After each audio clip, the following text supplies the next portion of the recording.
सगळे विचारतात कशी चालू आहे लाईफ. रोज उठलो का मी नवा लफड आहे माय होती, उठलो का लफड.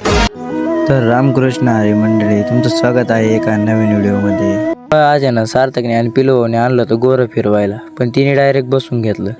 ते उठाना म्हणून पिलूभाऊने आणला होता आमचा दुसरा गोरा, तो पण त्याला पाहून घाबरत होता. मग आला हळूहळू जवळ. सार्थक पण आहे ना लय जोर लावून ओढीत होता त्या गोऱ्याला, त्याला काही ते गोरं ओढलंच नाही. मग तिकडून पिलूभाऊ गोरं घेऊन आला दुसरं. तिने नुसती एकामेकाच्या तोंडाकडे पाहत होती. पण पिलूभाऊचं गोरा आहे ना पळायच्या फिरकमध्ये होता. मग आपण सार्थकचा गोरा दाटावला. तो 120च्या पडीने पळायला, पण जागेवर थांबून घेतलं त्यानं परत. सार्थक भाऊ त्याला परत दाटवायला गेला, पण त्यानं डायरेक्ट घेतलं बसून. आपण पिलूभाऊ ना बाटली घेऊन चालला होता. बाटली वाजवली त्यानंतर गोरं पळून गेलं. परत तेच जाऊन बसलं. तर पिलूभाऊने आतूनात कष्ट घेतले सार्थकने. पिलूभाऊने त्याला उठवायचे, पण ते काय उठलंच नाही. मग मी सार्थकला पिलूभाऊला म्हणलं, ते गोऱ्यावरले अत्याचार नका करू. मग सार्थक आहे ना त्याला प्रेमाच्या भाषेने सांगत होता, ओट बाळा ओट.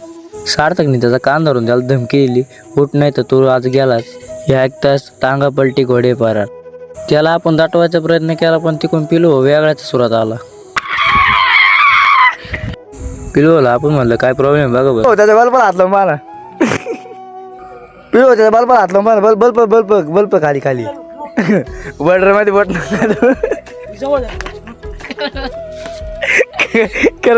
आपल्या व्हिडिओमध्ये थोडं जरी हसला असाल ना तर फॉलो आणि सबस्क्राईब नक्की करून जा.